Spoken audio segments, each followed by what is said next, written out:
അല്ല, അതിൻ്റെ വിവരങ്ങൾ അവിടുത്തെ Tamil Nadu state crime records bureau ആയിട്ട് ബന്ധപ്പെട്ട് ഞങ്ങൾ സമാഹരിച്ചുകൊണ്ടിരിക്കുന്നുള്ളൂ, അതിലേക്ക് വരുന്നേ ഉള്ളൂ.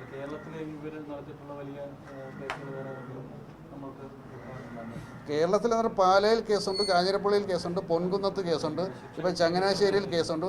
ഈ പറയുന്ന ഇവരുടെ സ്ത്രീകൾ ഉൾപ്പെടെയുള്ളവർക്ക് കേസുകൾ റീസെൻ്റ്ലി അവർക്കെതിരെ രജിസ്റ്റർ ചെയ്തിട്ടുണ്ട്. ഈ മോഷണത്തിൽ സ്ത്രീകളുടെ പങ്ക് ഇവരെ സഹായിക്കുന്ന അങ്ങനെ എന്തെങ്കിലും കണ്ടെത്താൻ പറ്റുന്നുണ്ടോ?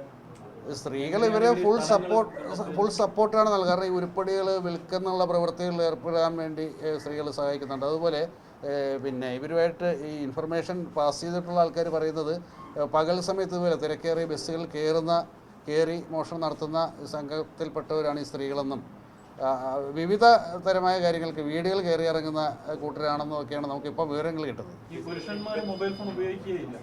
ഇവർ മോഷണ സംഭവമായ കാര്യത്തിന് പോകുമ്പോൾ ഈ ഫോൺ അവരുടെ സ്ത്രീകളെ ഏൽപ്പിക്കുക അല്ലെങ്കിൽ വീട്ടിൽ വെച്ചിട്ട് പോകുന്ന കാര്യമാണ്.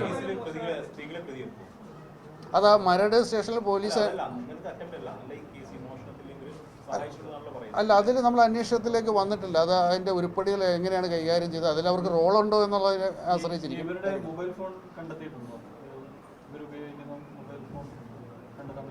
ഇതുവരെ സാധിച്ചിട്ടില്ല.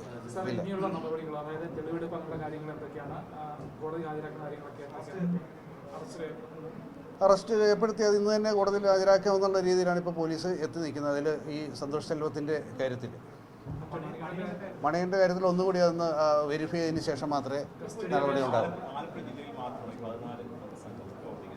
ആലപ്പുഴ ജില്ലയിൽ കേരളത്തിൻ്റെ വിവിധ ഭാഗങ്ങളിലുണ്ട്. അത് ആലപ്പുഴ ജില്ലയിൽ റെയിൽവേ സ്റ്റേഷനുള്ള ഭാഗങ്ങളിലൊക്കെ ഈ 2 പേര് 3 പേര് വെച്ചൊക്കെ ഈ സംഘാംഗങ്ങൾ വേർതിരിഞ്ഞ് പോയിട്ടുണ്ട്.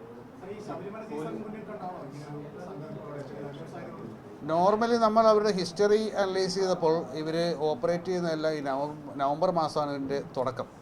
കാരണം എന്ന് പറയുമ്പോൾ നമുക്ക് ഈ വഴിയാത്രക്കാരെയും ബസ് സ്റ്റാൻഡിലും റെയിൽവേ സ്റ്റേഷനിലും കാണുന്ന ആൾക്കാരെയൊന്നും വെരിഫൈ ചെയ്യാനോ മറ്റൊന്നും സാധിക്കത്തില്ല. കാരണം സ്വാമിമാരും അതേ രീതിയിലുള്ള യാത്രക്കാരും ഉള്ളതാണ്. അപ്പോൾ അവർക്കൊരു ഡിസ്റ്റർബൻസ് ആകേണ്ട, അത് മറ്റു തരത്തിലുള്ള പോലീസിനെ അനഭിമതരാക്കുന്ന തരത്തിലുള്ള ഒരു പ്രവണതയിലേക്ക് പോകുമെന്നുള്ളത് കൊണ്ട് നമ്മളത് അതിലേക്ക് കിടക്കാതിരിക്കുന്നതുകൊണ്ടാകാം ഈ മോഷണങ്ങളൊക്കെ ഈ നവംബറിൽ ഡിസംബറിലൊക്കെ സംഭവിക്കുന്നത്.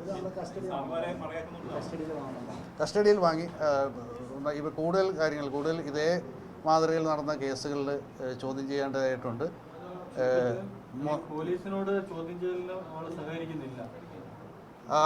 അവർ പക്ക പ്രൊഫഷണൽസ് ആയിട്ടുള്ള ആൾക്കാർ. ഇപ്പോൾ 30 കേസുകളുടെ കാര്യങ്ങൾ പറയുമ്പോൾ തന്നെ നമുക്ക് ഏറെക്കുറെ അവർ എങ്ങനെ ഒരു സിറ്റുവേഷൻ അഭിമുഖീകരിക്കാമെന്നുള്ളതിനെ പറ്റി ഒരു മുൻധാരണ ഉള്ളവരാണ്. അതുകൊണ്ട് തന്നെ മറ്റ് പ്രതികളെ പോലെ തന്നെ നമുക്ക് ഇവരെ അവരിൽ നിന്ന് കൂടുതൽ ബ്രേക്ക് ചെയ്ത് കാര്യങ്ങൾ എടുക്കുക എന്ന് പറഞ്ഞു കഴിഞ്ഞാൽ ലേശം ബുദ്ധിമുട്ടുണ്ട്. എങ്കിലും നമ്മൾ ട്രൈ ചെയ്യുന്നു.